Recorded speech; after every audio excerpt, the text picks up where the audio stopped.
All right, so we're broadcasting. So welcome. Thanks to Austin Meyers and to everyone else who's joining us. This is a short video lecture or web lecture that Austin has kind of put together for my Intro to Digital Humanities class. And we were talking at the Cultural Studies Association conference a few weeks ago, and it just seemed like the work that he was doing with David on kind of using digital research methods would be an interesting thing for the students in this class to hear about. So I'll let you kind of tell more about the work that you do, Austin. You can kind of give yourself give us a short bio, I guess. You don't have a sort of succinct job title. That's right.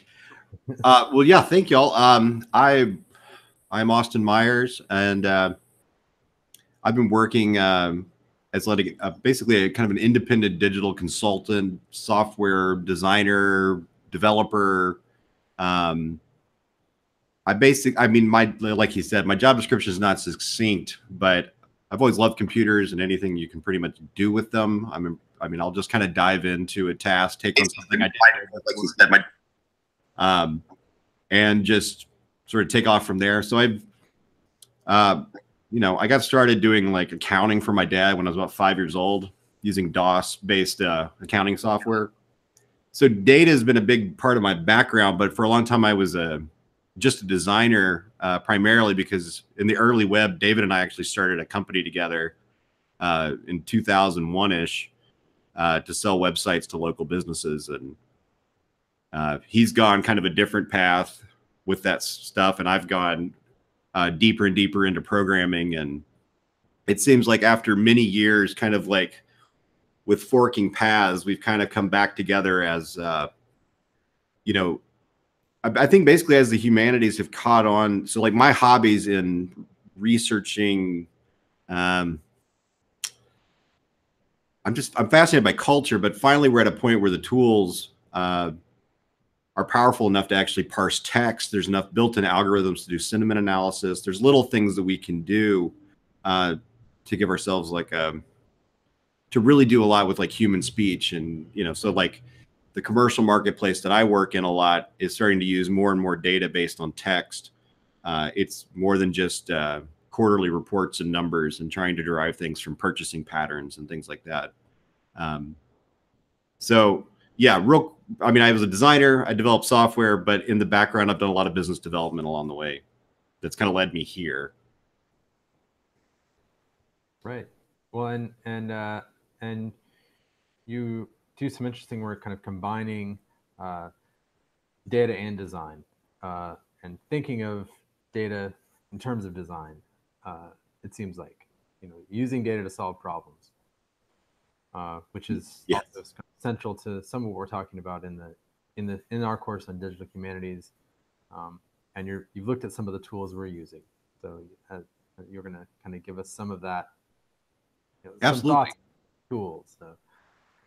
So I think one thing about, I've worked around enterprise, like big giant software and like environments where there's softwares that are supposed to be end-to-end solutions, but people tend to basically use them like little pieces of duct tape here and there. So if you start from the standpoint, I'm going to use a bunch of different packages to do little things I need to do to get to a final outcome I have in mind, as opposed to letting the software dictate the outcome. Anyway, it tends to be a lot more powerful. So I like using lots of little bits to get to the outcome we're hoping for. So when I went through and did the tags plugin for Google Sheets, which basically, has a very nice bit of structured output that you get from basically scraping 7 days worth of hashtags on Twitter. So you pick a hashtag, you hit run, you get this table of data based on 7 days worth of tweets for that hashtag. And it gives you has a very specific layout and format to the data. And then I went and did a lot of the exercises from Tableau, and I love the way those two things connect. And as Sean and I were talking, we realized it's like, well, what if we wanted to add this little piece? Or what if we wanted to add this little piece? or ask it to do this one more thing that it doesn't do, it's like we're basically stuck in a spot where we almost have to start over and rewrite the software, so that we have a piece of software we can actually extend and add these features to. Or you just don't, and you just kind of ignore the possibilities that are out there, right?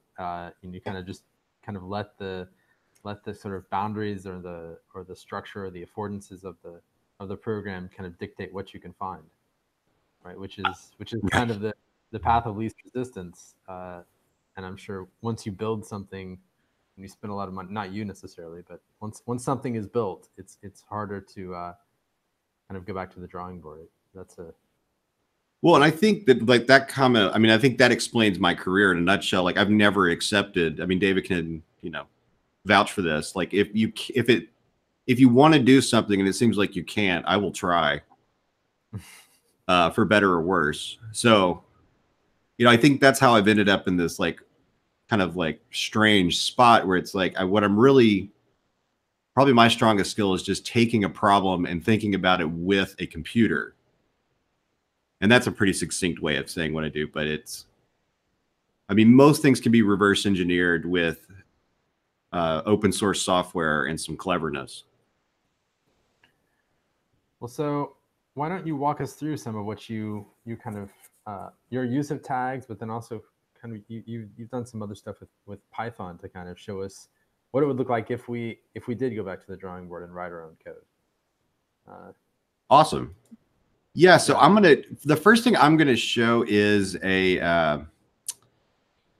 is the actual data that I got from tags. It's a lot to look at. The main moral is for this project, I wasn't designing the data set. It was handed to me because we're just imagining that we're working with tags, and the output it gives us in Google Sheets. And we've said, okay, we have all these fields, we have created at time, the geo coordinates for tags, the user's language, obviously the tweet itself, for some reason, the profile image. Yeah. I've been thinking about applications for that. I haven't, but yeah, you have like user follower count, stats, all the related hashtags. And so starting from there, I created a little piece of Python that would recreate this. And so my output looks very similar. I skipped a couple things because as I was talking to Sean, we realized it didn't matter and we had some other goals in mind. So I need to switch to a different screen. And so in order to recreate what tags was doing, I built this little piece of Python, which is everything that's gray is a comment. So that's not actually real code. It works. It basically works like this. It uses a library that interacts with the Twitter application interface or API. So it allows us to, once we connect to Twitter, we can just ask Twitter questions. The rest of these are helper functions. This one helps us build our data, our CSV, our comma separated value file that we'll need. This one just helps us download. And these are 3 things from the system that just help us take in input and output from the computer itself. And then this last one is just is one for actually breaking apart a URL. So these are all libraries. So we'll just use those throughout the code. All of this is a declaration of how we connect to Twitter. These are things you set in the Twitter interface, and then you authenticate and connect. And so now we're connected. And here we just grab our like when we're using the command line, we type in a hashtag, and it's the one that gets used throughout our project. And then the rest of it, while a little bit daunting, I've looked at code so long that this is actually pretty easy to read for me. And that's what's talking about that this is part of what you're able to kind of see through this like the Matrix, like Neo in the Matrix, or you can kind of the filter that you have.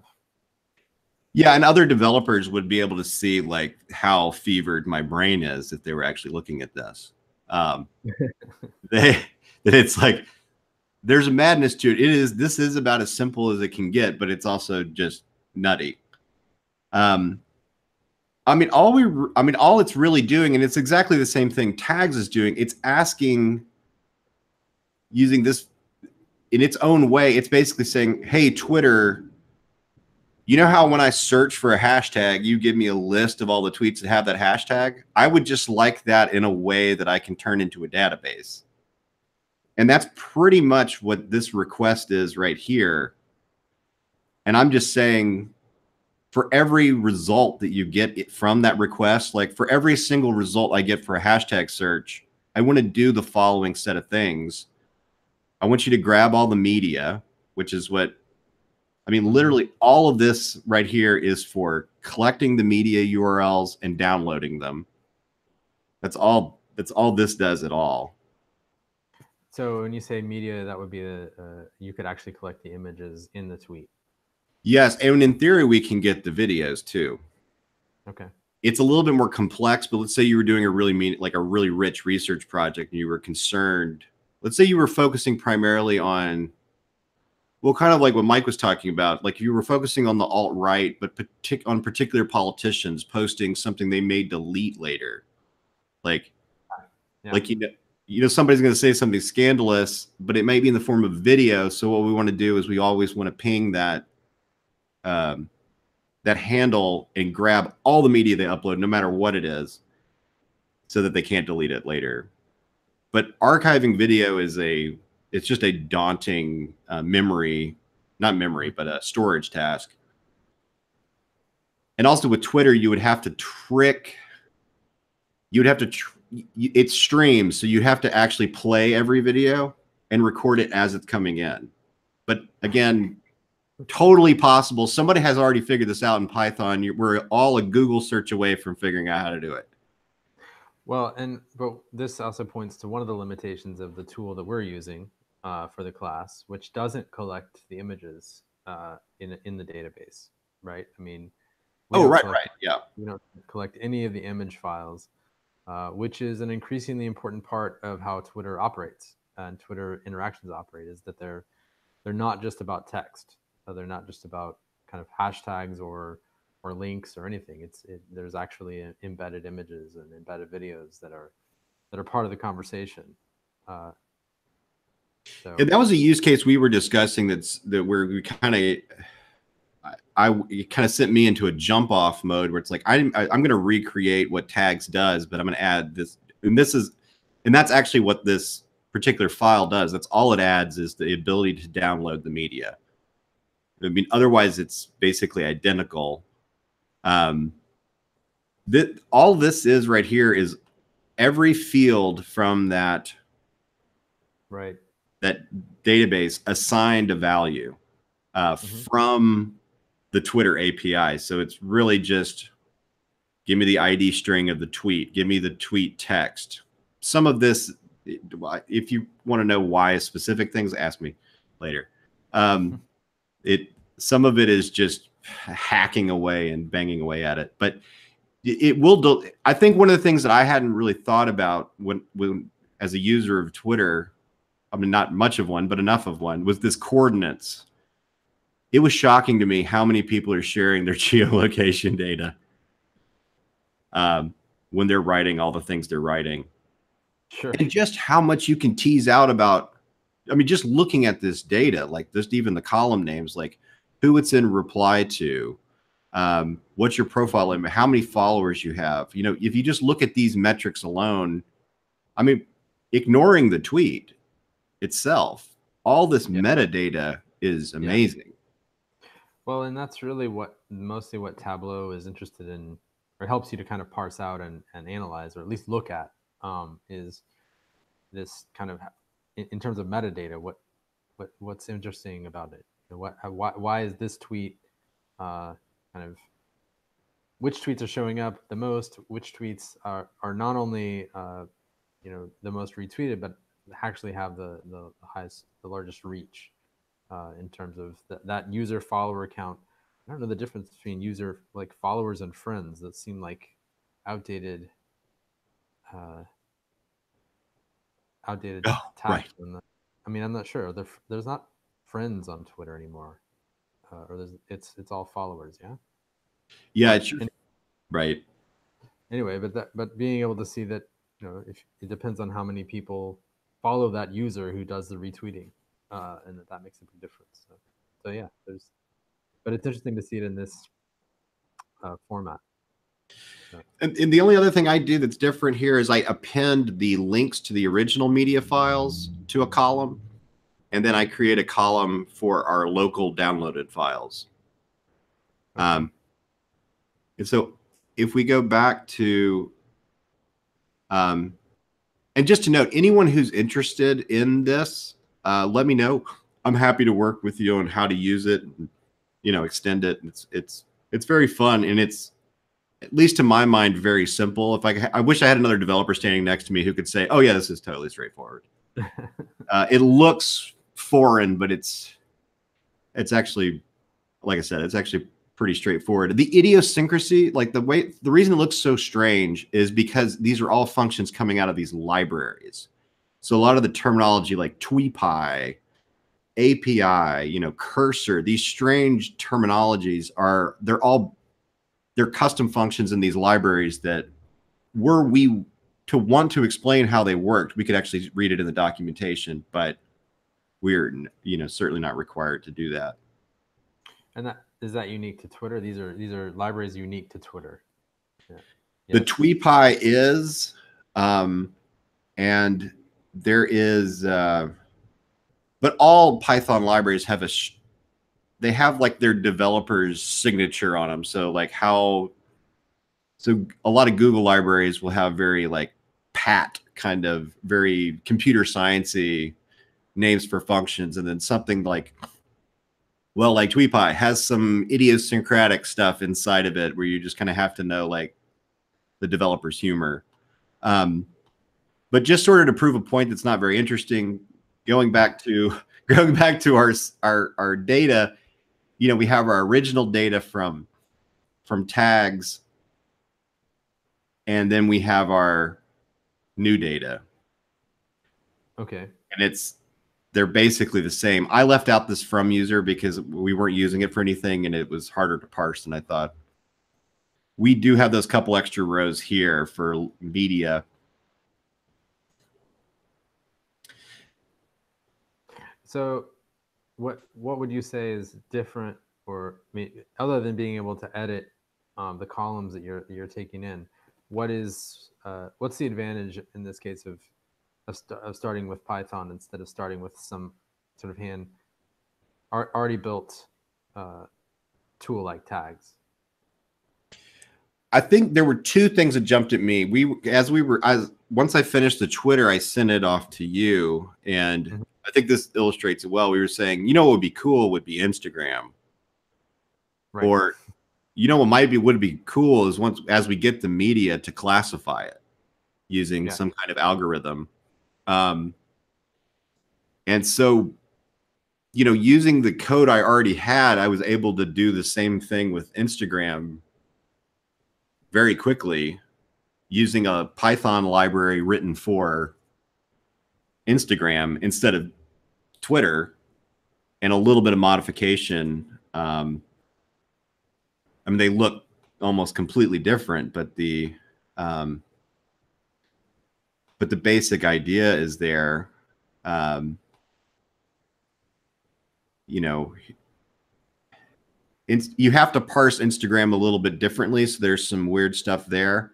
But again, we have our big list of all the values we want, and we're able to get those.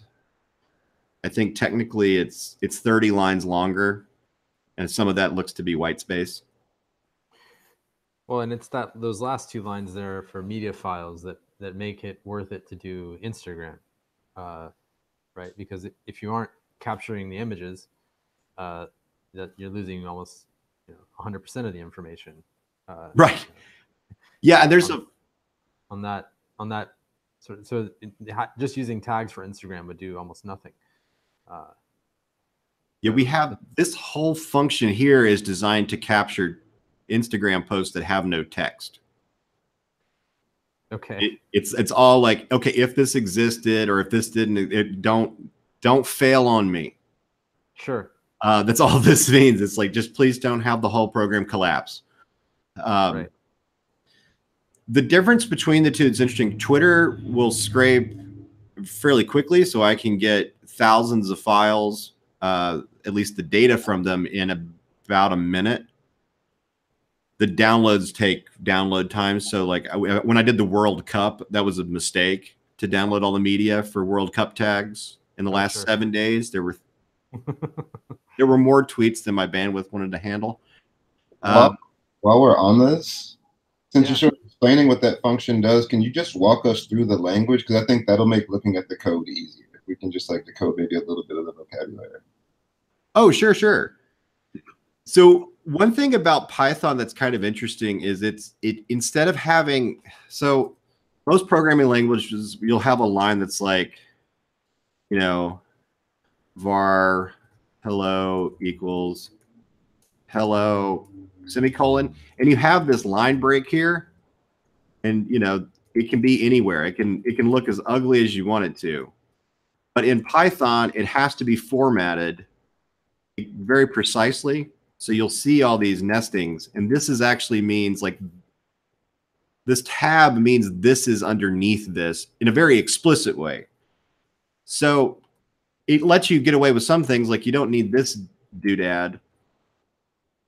But so with that in mind, looking at this, all I'm saying here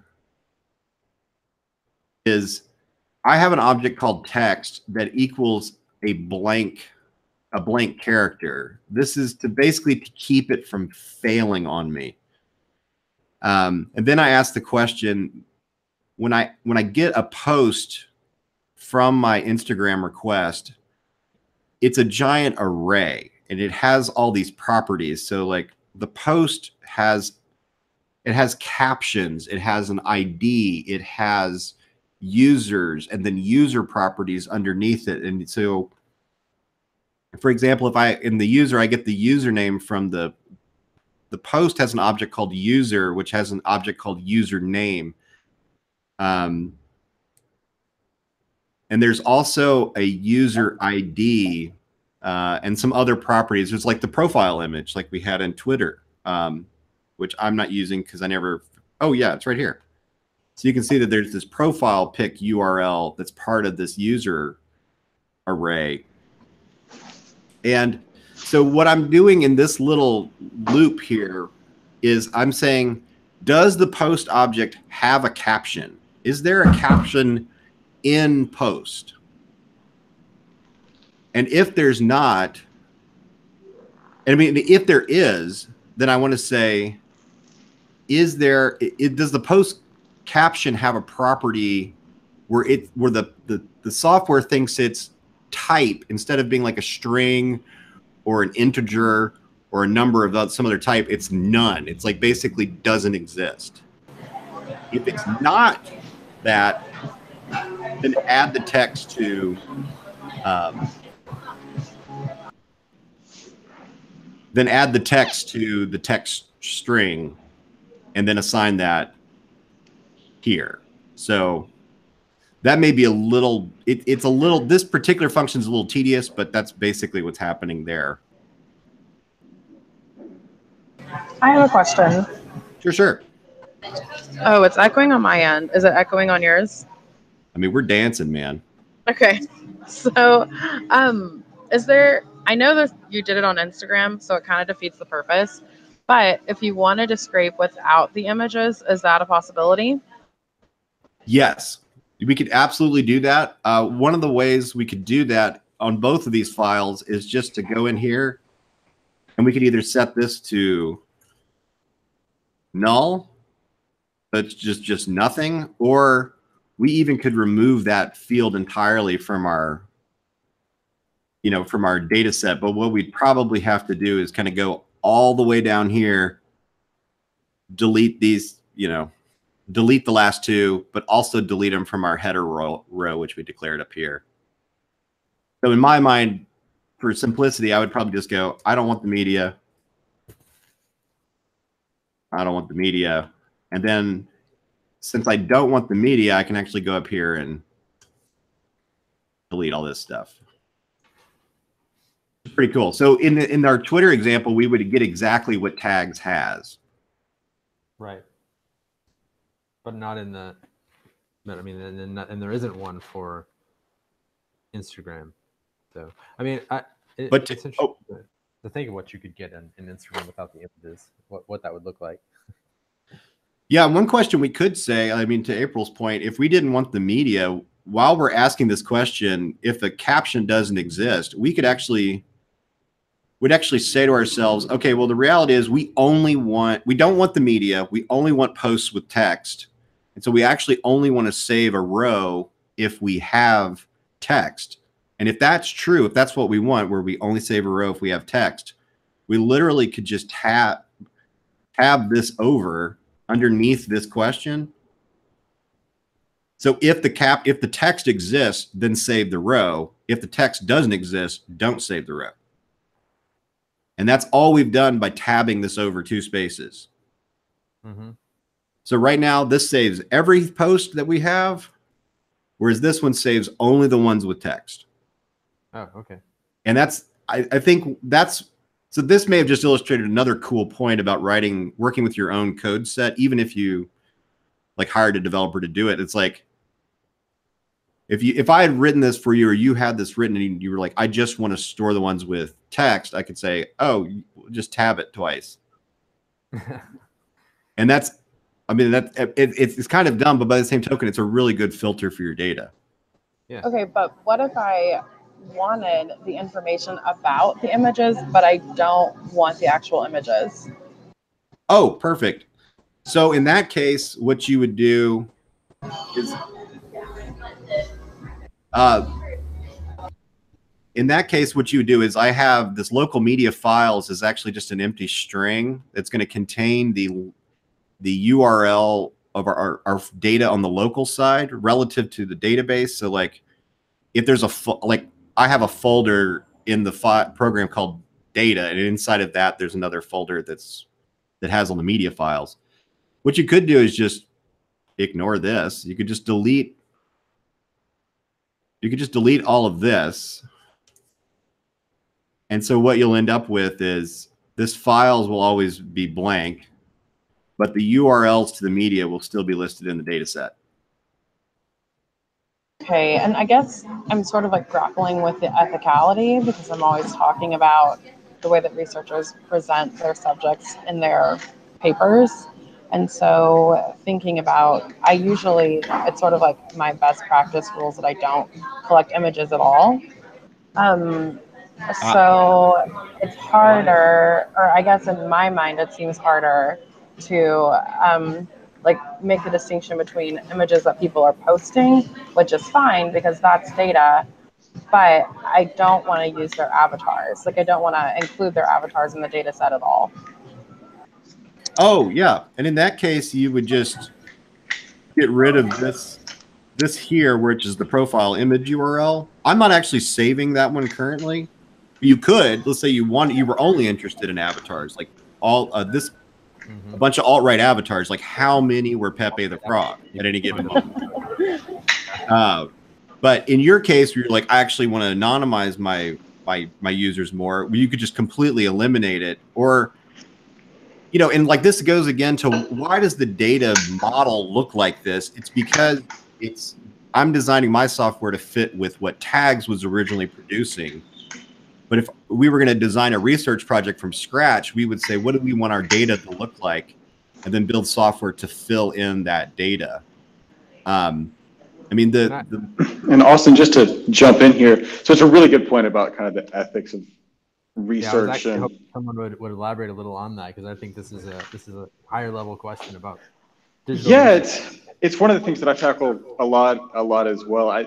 More on how we visualize data to make sure that we're doing it in an ethical way.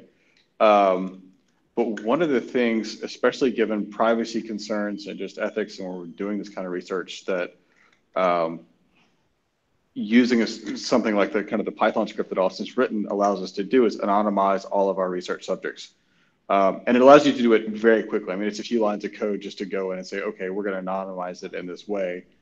And especially if the users don't matter, you can structure your research in a way that says, well, what I want to do is kind of compare things. So for example, I want to compare posts that might have something to sell. So there's a URL on that post somewhere versus posts that don't, and understand what maybe a user's experience on Instagram. So what kind of stuff is a user on Instagram seeing, right? You can do those sorts of things relatively quickly with this sort of script. And what's the advantage of, I mean, I guess I understand the sort of privacy advantage of anonymizing the data, but it seems to me like when I look at even when we come up within Tableau, part of what's interesting is to see, is to go to the actual user, to go to the particular tweet that we're talking about, and to kind of unpack some of what's going on in that tweet, and to see what other kinds of things that person talks about, in the same way that I would if I was looking at it as a literary theory scholar, where I'm looking at who is the author, what did they do, and so I mean, what's the I understand the kind of ethical issues, but in terms of the sort of research questions, what is anonymizing do to the research questions people have? Well, I think it just depends on the research question you're asking, right? So what's the perspective? Are you looking at what sort of things do people post and push out, or are you looking at what sort of things do readers, or a user in this case, absorb, right? In one case, yes, you need to know what kind of things that user posts, but in the other case, it might not matter as much. But even so, you can still anonymize it to where you might not see what the user's name is, but you can still see everything else they post. And again, that's kind of updating the script a little bit.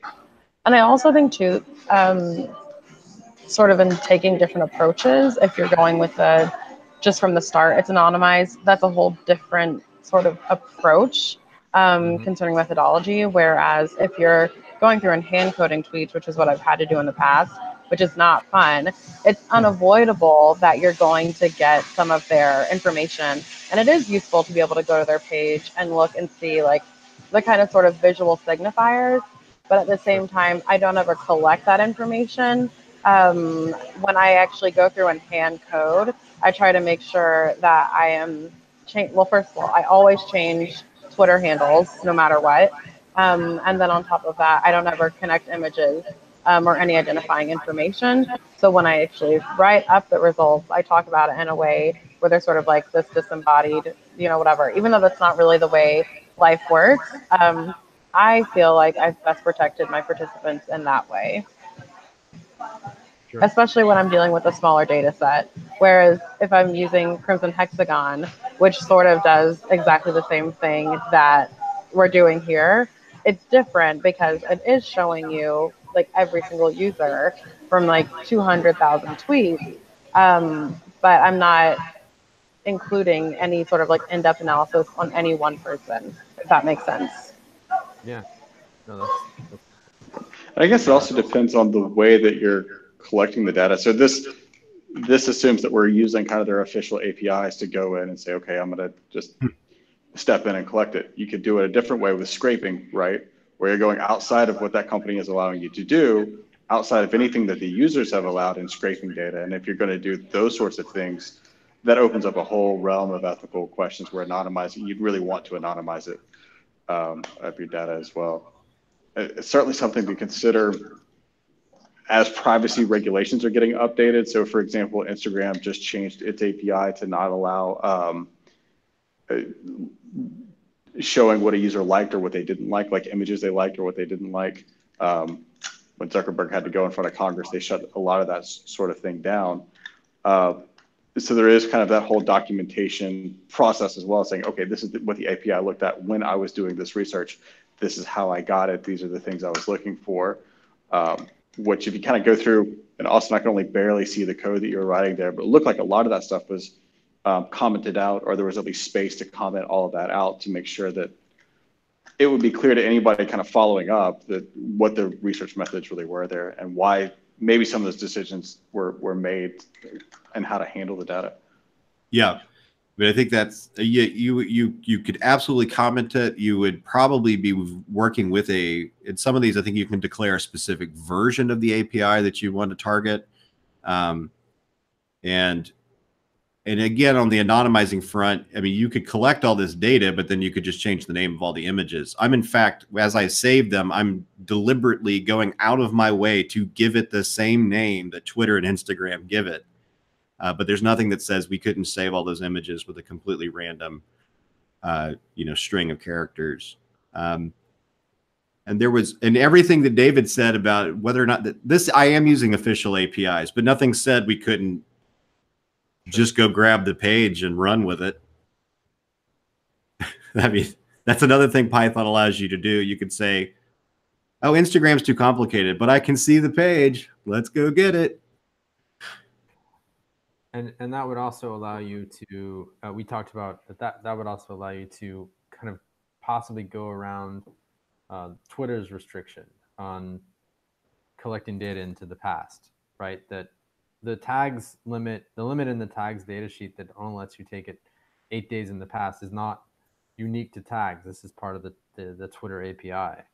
Correct. But if you wanted to go further back, you'd actually have to do some scraping or to just take it from the front page or from the search page on the web. But that you could do it that way. And in fact, that's actually how this is working. Like in our Instagram example, I don't know if you could see it very well, but there's actually this function where it's actually this whole thing here is designed explicitly to say, okay, go get me a hashtag page, which only has 80 results. Do your thing with it. And when you're done, get me the next maximum ID of that page.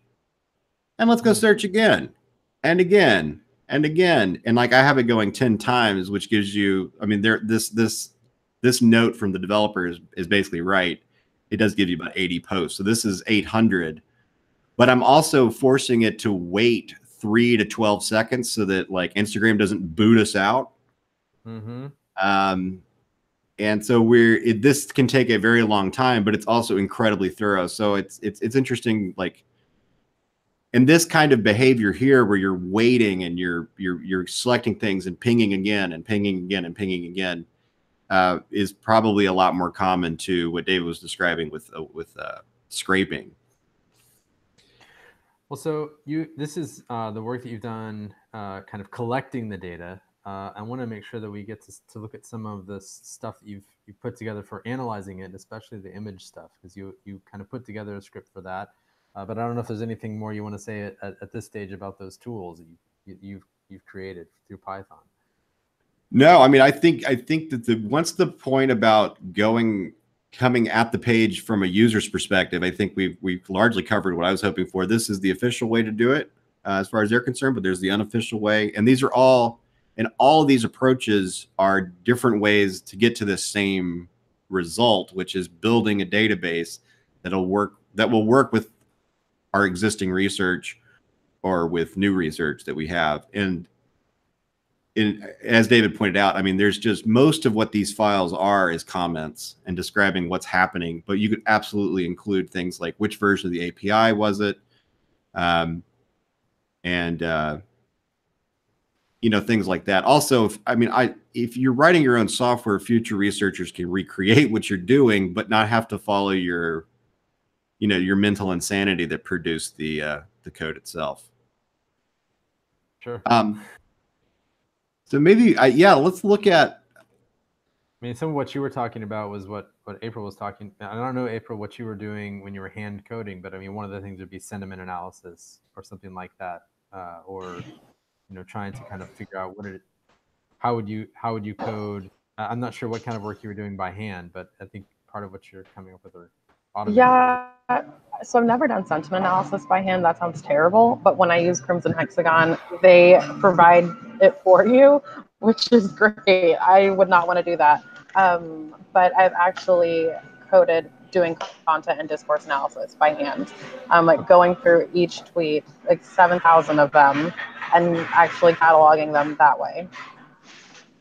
Which is kind of what you had to do too, David, right? With your news articles. Similar, yeah. Luckily, I didn't have to go through quite 7,000. My list was a little shorter, but similar. April, maybe we could talk about it offline sometime. But I've been trying to figure out ways to do that more automated, at least with a human oversight, rather than having to actually like code each one of them. Because yeah, it's a beast. So, well, go ahead, Austin. To hint at that, I created a little web page that. So the term I used was United Airlines, in part because I just got off a flight with them a couple weeks ago, and it was fine. It was a fine flight, but it's an interesting hashtag in that it's very visual and it has a bunch of different moods. And I didn't know exactly what I was going to do with it, but what I ended up doing now that I wrote a little script that combined both of these, both Instagram and Twitter, into one feed, sorted it by date, and then using Google's ImageNet algorithm, actually just said in a real dumb way, hey, go tell me what you think this is. To just start the idea of like, okay, I'm parsing every line of this data set, do something with it. And the fun thing seemed to be, let's see if we can trick an ImageNet into thinking something is not. So obviously the thing on the bottom is not a printer. But it is such a severe hack of, it's a very hashtag United Airlines kind of thing. Those, I believe, are the safety cards over the screen, and it thinks it's a printer. So, and it's got a very high degree of confidence that it is in fact a printer, even though it is clearly not a printer. 1.8. And I wanted to put these in here because you could add your sentiment analysis to this. You could, I'll see if there's some others that are kind of fun. I mean, there's some that definitely gets right. Like that's obviously an airplane. This one was surprising to me. It nailed this. And one thing you could do with something like this, I mean, this is some JavaScript and some HTML reading a CSV file. And you could very easily add some form fields here to add some additional markup. And as you type stuff in, it just automatically saves it, or there's a little save button. You could add forms to each one of these things. So you could add additional markup to your data and just do it in context. And one of the things about this, you'll notice there aren't any tweets that don't have images. This is actually saying if there aren't images, then ignore it. Just show me the ones that have images. Sean and I realized earlier, I thought this was totally wrong. It's like, well, mangoes aren't a laptop, but there's a laptop right next to it. So there's some things that it actually ends up seeing that you might not see from a discovery standpoint.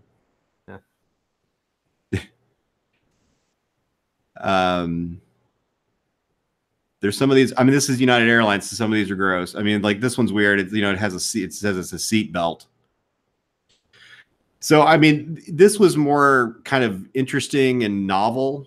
It was kind of more of a fun thing, but I think it's engaging enough, I think, to kind of like get an idea of what you could do once you had this data. You could literally run any filter on it you wanted to, that you could write the code to go line by line through a CSV. And once you have your row of data, you can plug any of those values, the created at data, the Twitter user handle, the text, the media, into any algorithm you can find out there, just to kind of see what it's going to do.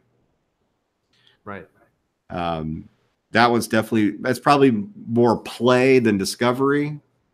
And I think one thing that's important about me is I work a lot in like the commercial space. So sometimes just neat is good enough. I don't think neat is good enough for you guys, but it knows there's a sleeping bag in this picture. Woo! That's neat. That's very neat. It also thinks that the Boeing building is a barbershop. So, I mean, there's that. It's really unsure one though. It's very unsure. Right. It's very low probability. It sees there's a red and white stripe. That's about all I got. That's right.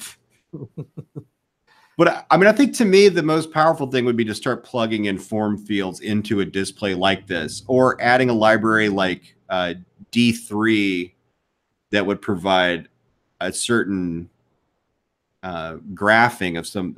The D3 library kind of basically, it's a JavaScript library that looks a lot like Tableau, and allows you to run functions on data sets, and there's the other thing too is our data knows the related hashtags between these things. And there's nothing that says like when I'm displaying data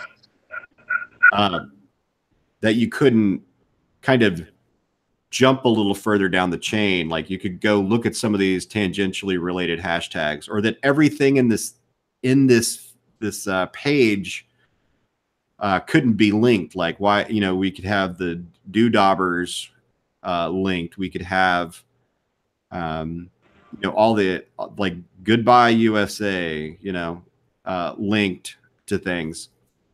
And you could look up all of the pictures that have wings. Is that awesome? Absolutely? Yeah. Like everything it thinks it's a wing. So like or every hashtag that has a negative sentiment, like you look at all the writing and it gets a negative tag of sentiment analysis. Show me the image of that. Mm-hmm. Or everything that's positive, show me the image of that. I mean, I think that, as people well know, you're going to get some kind of strange. This is for United Airlines. I also did this for Second Civil War letters. Oh yeah, which is another one that was sort of trending in the last week or so. It does not do a very good. This is probably where sentiment analysis would be intriguing, like, and give us kind of strange false positives, because these are fictionalized accounts. Mm-hmm. The humor is very complex. I also found that reading through this will expose your politics to people around you. Yeah. And some of them get really disturbing, right? Like there's a lot. Like this is where you kind of get into like the vileness universe, and like, another thing where if you're writing your own code and you're building your own data sets, you can do a lot of what David's done, where you're like folding multiple databases together along various metrics just to see what happens when you kind of like bang them into each other. Mm-hmm.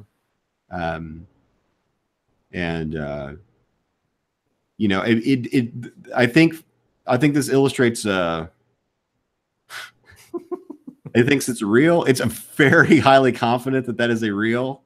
Well, maybe it means like a fishing line. Does it think his golf club is a fishing club? It may think that. It does an interesting job. I think most of these are. It knows those are binders, or that it thinks that. That's similar enough. But I think in these, it gets like, I think just being able to limit it to the point that you're only looking at images, I think is probably the more, as neat as the algorithms are, I think just having enough control to like have the images and to be able to reference them. And this is certainly a category where people would start deleting things. Like sure. They could post something upsetting, and then, you might lose access to it. So I think downloading it ends up being a pretty good plan. The code for this is, I will post it, but it is daunting because a lot of it's written by Google AI people. So I'm just using it. Well, so we have about 10 minutes left. I don't know if you want to maybe kind of give us a more of a summative comments, or have some other people kind of chime in and have some questions or discussion, because I think these are interesting examples of what you can do if you write your own code, or if you know how, or someone who can. That's my biggest point would be it's worth at least learning how to, or like hanging out with people that program, at least buy them enough drinks to understand how they think. Sure. Because if you can define a problem for them that has a clear input on one side and a clear output on the other side, that's like a classic computer science problem to solve the black box in the middle. And then they can explain it to you because they'll absolutely love to. You may have to buy yourself drinks at that point. But anyway, that's kind of how it goes. But if you can define a clear problem, that's something that computers can solve. Computers don't do a terribly good job at uncertain problems, but very clear data in, data out problems. That seems to be the bulk of digital humanities. If you can even just think in those terms and define it at even the highest level, like I have a hashtag, I want the images from all the tweets, then you're down the path. And then I would, if I hope that researchers would have a chance to learn enough Python so that when they are able to engage somebody like me, it's like to do some really hard work, right? Some really hard problems. But learning code is not trivial. So I don't want to make it sound that way. I've spent too many hours alone at the machine at 3 a.m. So that's, that's what it takes, I guess. I'm going to post all of this on my website at ak5a.com. It'll basically say Twitter scraping, or it'll be a link on there that'll be pretty obvious what it is. And then I'll have a GitHub repo, and I guess you'll send out an email too. Yeah. Just because it'll be this will be recorded on YouTube, so we'll be able to kind of see it. I have a book recommendation for people that want to learn how to do this, and I'm also available if anyone's interested in working with this or using it. Just email me and we'll figure it out. Yeah.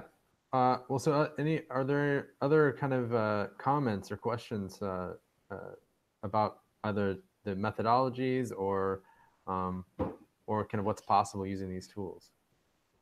Michael, you said you're working on some projects. Michael Thomas, I don't know what your project involves, but maybe you might have something to say. We just hadn't heard from you. So. Yeah, no, I've been quiet. No, I was actually texting the woman I've been talking to about the project, but she is in the middle of a class right now. Okay. Yeah, I think that covers a lot of the concerns. The question for my own projects would be something more akin probably to what David worked on, which would be compiling actual sentential analysis for certain linguistic markers that could then be analyzed. Because it feels like what we talked about a lot was scraping. So it'd be helpful to hear. So let's say once I have that big Twitter spreadsheet you showed me, what am I doing then to kind of organize and deal with that data? How do I sort and parse through it? Because especially with the United Airlines stuff, there's things related to those particular incidents, and there's also a lot of noise. So like what goes on at that phase? Yeah, so you could write, so just like we grab all the results and write them line by line, we could also then have a whole nother piece that actually reads it line by line and then takes action at that stage. So we could ask, is there even English in this sentence? Like based on the given language of the tweet, does this correspond to the grammar of that? Or is it just a pile of emojis, right? Right. There's not, or maybe we only want the ones with smile emojis, or we only or we only want ones with capital letters, or we only want one that removes all vowels. But you would come up and play with different ways to. The way I would probably write it is you have a loop that loops through every line of a spreadsheet, and at each line run a function on something, and then I would define that function here, so I could just tweak it and say, okay, let me find the noise, like, so that's just you're trying to filter things out at that stage. Also, if you wanted to do real-time processing on things, or that would be a good place to do algorithmic sentiment analysis or other things like that. And then so that would all be in Python. The other side, if I were going to do like marking up and display and all that kind of stuff, I would probably use JavaScript so that I could use it in like a browser. Python does have a visual interface, but it's not as friendly as something like literally anything else. So it's I feel like that's but it's not, it's like old Windows interface programming. But yeah, I mean, you could use other ways to treat this data because the data is agnostic to the code. You're just using the code to manipulate the data, and then you can move it to another system. Then maybe it's your markup system, and you do it there. You could actually edit a lot of this data in Tableau, export it again, bring it back into Python, throw it into Google, bring it back to JavaScript. I mean, if you were just trying to show off, I mean,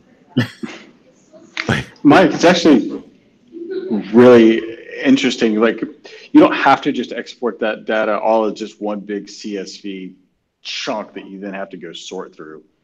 And it's one of the things I've been wrestling with as well. It's like, what kind of processing can we do to where it's maybe not just strictly like some sort of quantitative data that comes out the other side? So it's also talking about outputs, like what kind of comparative analysis can we do on that kind of platform? So for example, seeing like which things link out to URLs, right? And what versus which ones don't, or which ones, have emojis, or which ones don't, or which ones use certain kind of word phrases as opposed to other kind of word phrases, maybe like a really kind of interesting path that you could go down. And then once you actually get the data out, you're only looking at the stuff that you really need to see rather than trying to make sense of just, hundreds of thousands of lines worth of tweets. which you will get if you look for World Cup. Yeah, right. And you will get so many pictures of the same picture. It's usually this one guy from Brazil looking like he's in pain at various places that are wrong places to be in pain. Sure. Which I don't get because I don't know soccer. Well, I'll explain it to you, right? Yeah, it's a longer story. Any other sort of questions or final comments? I really appreciate this so far. Oh, this is great. We have a.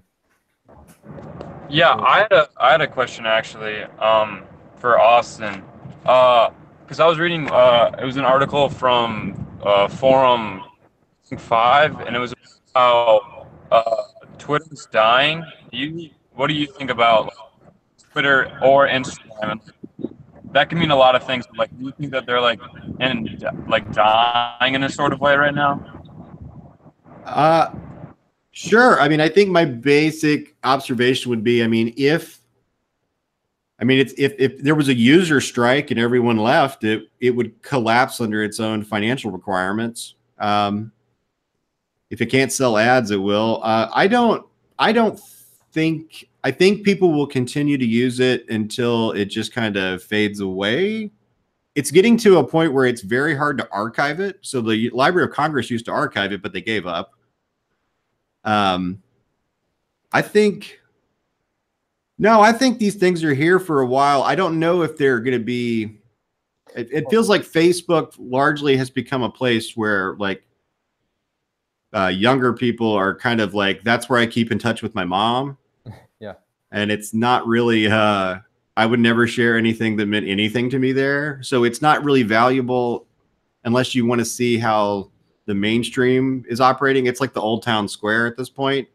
Sure. But there's probably a moral equivalent of like the stuff happening at like back alley bars and underground clubs and stuff that, look at me, I'm a little bit, nobody tells me anything anymore. Well, and part of the theme of that particular article, this is, I just posted a link to it in the chat. It's cool. A piece by Jean Burgess, who's at the Queensland University of Technology, or Queensland Institute of Technology, who helped to design some of that project. That's the project that we're doing is one that she worked on to design, and I just sort of used the handbook for it as part of a move that they did. But yeah. But what that piece is talking about is also that it may not be dying in terms of the number of people on Twitter or interacting on Twitter, but that the interactions are becoming less sociable and they're more between entities. So between journalists, for instance, and activists, so that it's maybe becoming less of a town square and more of a kind of a war zone or or kind of like where different media platforms are colliding.